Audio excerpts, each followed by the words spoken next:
Finding meaning even if you hate your job. Do you find yourself dreading Monday mornings? Are you checking the clock every hour, counting down until you can escape?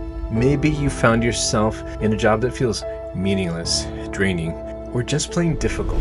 If you're nodding along right now, I've been exactly where you are. Those Sunday night scaries, the morning commute filled with dread. I've lived it. And I've discovered that there's a way through this that doesn't require you quitting your job tomorrow. Today, I'm sharing what transformed my own approach to difficult work situations through the wisdom and insights of Josemaria Escriva, founder of Opus Dei, an order centered around the goodness of work. He taught that ordinary work, yes, even that job you currently find frustrating, can be a path to fulfillment, even holiness. As he wrote, work is not a punishment, it's only a sign of the dignity of the creature. Stay with me for the next few minutes, and I'll show you a practical way to find meaning, purpose, and yes, even joy in your current workplace.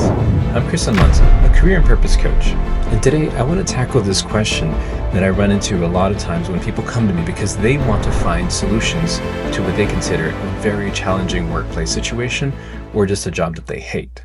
My story, lessons from the fields. Before I share these principles with you, let me share a little bit about my origins and the homeland that taught me so much about work. I grew up in the Texas Panhandle countryside, in a farming community in obscurity where hard work wasn't just talked about, it was a daily reality. My first jobs were all in the fields, working under the unforgiving Texas sun. I still remember those long hours of physical exhaustion and the meager pay that came with it. In the summer, we'd start before dawn to beat the worst of the heat, but by midday, you could feel the sun burning through your shirt. It was challenging. I didn't get much for that work, at least not financially. But looking back, I received something more valuable. I learned the meaning and value of genuine hard work, the importance of discipline, and how to be frugal with the little I had. It took me years to go to school, work my way through business and the professional roles, and eventually leading into tech jobs. I remember expecting that when I hit the six-figure salary mark, everything would change, that it would mark a start of security. And sure enough, years ago when that day came, I thought it would transform my life. But here's what I discovered. It just increases the complexity. The money helps with certain problems, absolutely. But it isn't the solution to most of what truly challenges us. I think we have to be careful about the narrative we write within ourselves about money. Money can never be our God or save us. The same workplace dynamics, the same need for meaning, the same struggle to find purpose, they follow you right up the corporate ladder. What's helped me navigate every stage, from the scorching fields to the corporate boardrooms, wasn't my paycheck. It was these principles that I'm about to share with you. And they work whether you're making minimum wage or six figures, whether you're just starting out or well established in your career. Let's start with the fundamental truth from Catholic teaching. Work itself is good. Let me repeat that. Work itself is a good thing. I know that this is an unpopular opinion, but I believe very firmly that we were created for work. This isn't just religious theory. It's woven throughout Scripture, from Genesis, where humans were created to work and tend to creation, even before the fall, and Jesus Christ himself spending most of his life as a laborer and carpenter. I remember when I was stuck in a particularly challenging position at work. This perspective was my first breakthrough. Work isn't a punishment, it's a fundamental part of our humanity and dignity. Through my years of experience, I've seen how work serves us in powerful ways. It develops our God-given talents and abilities. It shows us to serve others and contribute to the common good. It provides healthy order to our days. This is an underrated virtue. It gives us a daily opportunity to practice virtues. Josemaria Escriva understood this deeply when he taught that ordinary work isn't just something we endure, but it's a way to participate in God's creative purpose. Even the specific jobs that aren't ideal, and believe me, I've had some challenging ones, these benefits are still available to us. Work itself isn't usually the problem, it's our relationship with it. Here's something I've learned through both my own personal struggle and leading teams. Your mindset shapes your experience more than your circumstances do. Back in those Texas fields, there were always two types of workers. Those who complained about the heat, the pay, the long hours, and everything else all day long. And those who found ways to make their work meaningful despite the challenges. Same fields, same countryside, same conditions, but completely different experiences. Josemaria Escriva wrote something that challenged me during a difficult period. He said, "Don't say, 'That's the way I am.' It's my character. It's your lack of character. Be a man. Esto vir. I'm not trying to shame you. It's about recognizing your capacity for growth. When we adapt what psychologists call a growth mindset, even difficult work situations become opportunities rather than punishments." I noticed in my own life that the victim mindset would lead me to think things like, "I'm stuck here and there's nothing I can do about it. Everyone else has better opportunities than I do. My boss, my coworkers are making my life miserable." But through the process of converting to a growth mindset, I started to ask some different questions. What can I learn from this situation? How might God be using this to develop my character?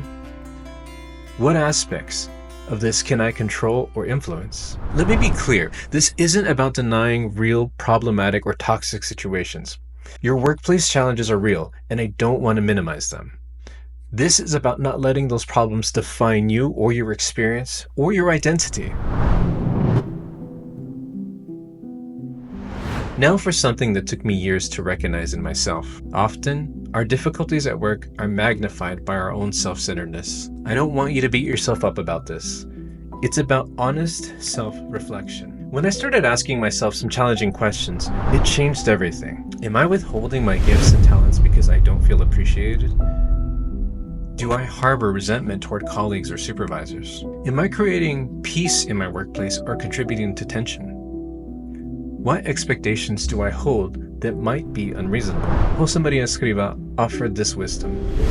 In human affairs, other people have their own point of view, different from yours, and quite often justified as your attitude. In such cases, charity in your deeds will lead you to consider their reasons. Humility in your thoughts will lead you to admit that they may be right. This examination isn't about taking blame for truly toxic situations. It's about identifying areas where we have power to grow in charity and humility. And I understand that's not easy. It takes an intention, a decision. It takes the love of God. I've found when I focus on bringing these virtues to the workplace, my experience often improved dramatically, even when the external circumstances hadn't changed at all. Let's get back to it. Every job exists because it provides some value. Understanding the value you provide can transform how you show up for work and how you experience it. When I was in a role I struggled with, I started asking, how does my role serve others directly or indirectly? What tangible outcomes does my work create? How does my presence affect the atmosphere of my workplace? After practicing this more, I started to discover that even in jobs that seem mundane, there are countless opportunities to add meaningful value through excellence, kindness, and integrity. Loving others is always an option. As Josemaria Escriva taught, when you have finished your work, do your brother's, helping him for Christ's sake, so tactfully and naturally that no one, not even the person you're helping, will realize you are doing more than what is just or that you ought. The way you show up matters. The care you put into your work matters. Your attitude towards colleagues matters, not just for others, but for you and for your own sense of purpose and dignity. Remember, as the saying goes, your life may be the only gospel somebody reads. One of Josemaria Escriva's most powerful insights, one that transformed my own approach to difficult work, is that ordinary professional activities can be a path to holiness. He called it the divine path of the earth. It's a bold concept, but holiness is a call for everyone. I feel strange saying that myself when I reflect on my own lack of it. And it's true. It's not just for those who are in ministry or in religious life. Your current job, whatever it is, can be your path to God. He wrote, "It is in the midst of the most material things of the earth that we must sanctify ourselves, serving God and all mankind." This can happen in many ways. It can happen through offering your work as a prayer, as a pleasing sacrifice to God, as Scripture says. Doing each task, no matter how small, with love and excellence, transforming the way you see people at work as Christ in disguise, practicing virtues like patience, honesty, and perseverance. There's a tradition of offering it up, which can often be misunderstood, but it's not a passive resignation. It's active transformation. When we consciously unite our struggles to Christ's sacrifice, they become meaningful participation in redemption. I've found that in my own work journey, that some of my greatest spiritual growth happened not despite difficult work situations, but because of them. The patience I developed dealing with challenging colleagues, the humility I learned from making mistakes, these were spiritual gifts disguised as workplace problems. Here's a principle that helped me navigate everything from those scorching Texas fields to toxic office work environments. Clearly distinguish between what you can and cannot control. Many aspects of work are beyond our influence. Company policy, market conditions, and difficult personalities. Focusing your attention and energy on these leads to frustration and helplessness. Instead, I've learned to identify what I can control. My response to challenges, the quality of my work, how I treat others, my professional development, education, and skills, the meaning I assign to my circumstances. As we read in Colossians, whatever you do, work at it with your whole heart, as working for the Lord, not for human masters, since you know that you will receive an inheritance from the Lord as a reward. God doesn't promise an easy path, but He does promise to walk it with us and to bring good from our faithful efforts. I've seen this principle work through layoffs, difficult bosses, career transitions, and workplace conflicts. When we focus on what we can control and trust God with the rest, we find peace that transcends our circumstances. We will hopefully look back on these times with gratitude. At least I hope I do. Time is passing either way. Josemaria Escriva reminds us that either we learn to find the Lord in the ordinary, everyday life, or else we shall never find Him. Your current job might not be your dream career. It might be genuinely difficult, but I promise you, it doesn't have to be meaningless. From those Texas fields to the professional roles I've held since, I've learned that meaning isn't found in the prestige of the position or the size of the paycheck. It's found in how we approach our work, the intention we bring to it, and the love we put into it. Remember that Christ Himself spent most of His life as a carpenter, doing regular hard work. Ordinary work was His path too. Through mindful attention, growth-oriented thinking, and the spirit of service, you can transform not just your experience of work, but your very soul.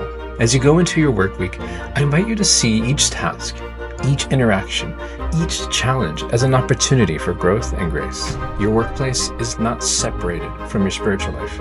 It's actually central to it. Before we go, if you found this helpful, hit subscribe and I'll bring you more content around wisdom for your everyday work life. Drop a comment about your own work situation. I'd love to hear how these ideas resonate with you.